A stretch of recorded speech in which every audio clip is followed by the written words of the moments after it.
Like conscience, deceit is an open wound and only truth can heal it. Police barrack demolition and the truth. The police authority recently released a statement saying that some police barracks across the country, starting from the ones in Lagos, will be demolished to pave the way for a more decent and environmentally friendly police barrack. Fantastic and awesome idea, you will say. But however, trust is earned and not forced. So because una name now police force, no mean say you will just force people to believe say you fit demolish 20 barracks, housing more than 2,000 families at the same time and rebuild for Nigeria of today. To say that Nigerian police barracks are in a descriptive state anyway is to say the obvious. We agree. So to also say that they need massive upgrade and in some cases outright demolition and reconstruction is another truism. Another statement of fact is the fact that the average Nigerian police is poorly remunerated to the extent that they have been turned to beggars on the street and in some cases armed robbers. There are no transfer allowances paid. Leave allowances are delayed. Take-home pay can't even take them to their barracks, not to talk of taking them outside of the barrack for those that live outside. Impress to run a police station is less than 30K a month, and still it doesn't come. If you complain, they will tell you, say, you want transfer, be that. Hence, even though bail is free, we all know you must pay for it. As even police buy statement forms, they buy their uniform, they renovate their offices themselves, and can't even afford decent accommodation outside the barracks.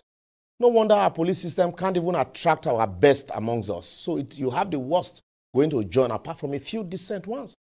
Go to our police colleges across the country and compare same with the Nigerian Defense Academy and ask yourself if we are actually breeding police officers or prisoners in police uniform. No wonder they are hostile. Yet these same men and women in the police force win laurels when they go for international duties abroad. You can say a prophet is not recognized in his own home, and you won't be far from the truth. So what have we done to alleviate this obvious suffering of the police, to at least win the trust of the police, so them go believe, say, when you say you want this demolition and rebuild, or believe, say, true, that's what you want to do? We have not done anything. In a country where the political class are busy buying properties for girlfriends, and parliamentarians are spending billions as constituency allowance with nothing to show for it, padding budgets, a country that can hardly afford a living wage for its workforce, where the minimum wage is less than 100 naira per hour, but in a hurry to buy a brand new presidential jet for the president and his vice, even though you still have some lying down there. A country that throw money at religious pilgrimage and pastors are buying private jet, yet can't afford to pay those police in the country a decent wage or implement properly a police trust fund that was created to at least cater for the police or house the police in a safe and conducive housing.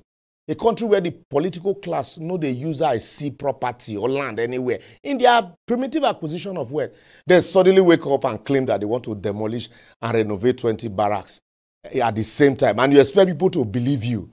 How would they think, self? With all of these realities, many questions are now begging for answer, and a sincere and genuine response would breed trust in the process. And I will come back here and say, yes, the police truly mean well.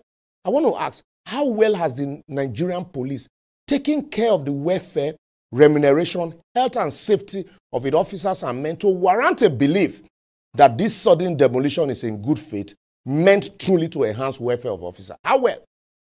It's even alleged that some officers who were promoted months ago are yet to get their promotion arrear, and families of those that died in the line of duty are paid meager allowances that is barely enough to relocate such families to the village. Some of them are languishing in the village. So what is the current salary of an average police officer that is enough? Is it not the costs, is the cost of this demolition and reconstruction in the current police budget?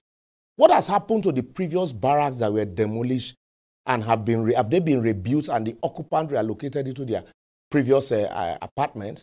How many barracks has the Nigerian police or any state or federal government built in the last 10 years and, relocate police into those places to at least support the claim that this move is altruistic? I can't point to any. The reasons not to trust the process are many. So if you remember anyone, add your own.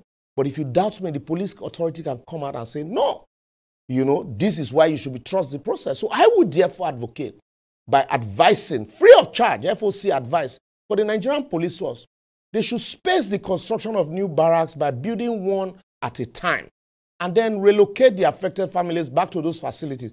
Thereafter, that will help to show sincerity and genuineness in the process and subsequently build trust.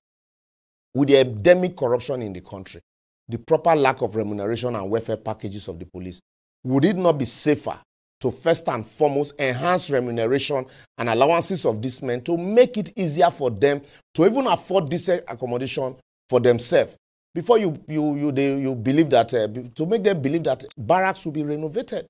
At least if you pay policemen decent allowances, decent salaries, a lot of them will not live in the barracks.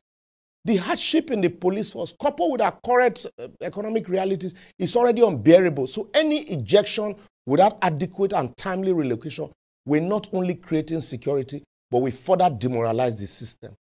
Apart from the need for a proactively planned relocation process, the police over the years has consistently disappointed its men and officers, as previous promises made have always been dashed.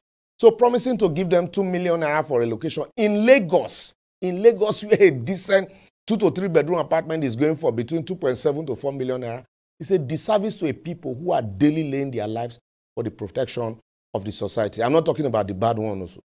So if shame no they catch us, catch police hierarchy, and make we shame for them. And government should be reminded that no one would give their best where they are in a society where they are consistently undervalued and reduced to beggars, and in some cases reduced to armed robbers on the street. I don't know why would they like do the last thing first and then do the first thing last, and you expect people to trust the process. But really, we can build a better police by stopping the worst of us from policing the rest of us when you enhance the welfare and remuneration of the police. But if you feel otherwise, if you think my story is not true, please feel free to share your thoughts on all our social media platforms showing on your screen. For the reputation of any good policing is one built on trust and leadership, as there's nothing more important than generating trust as a way of boosting the morale of subordinates. See you next week.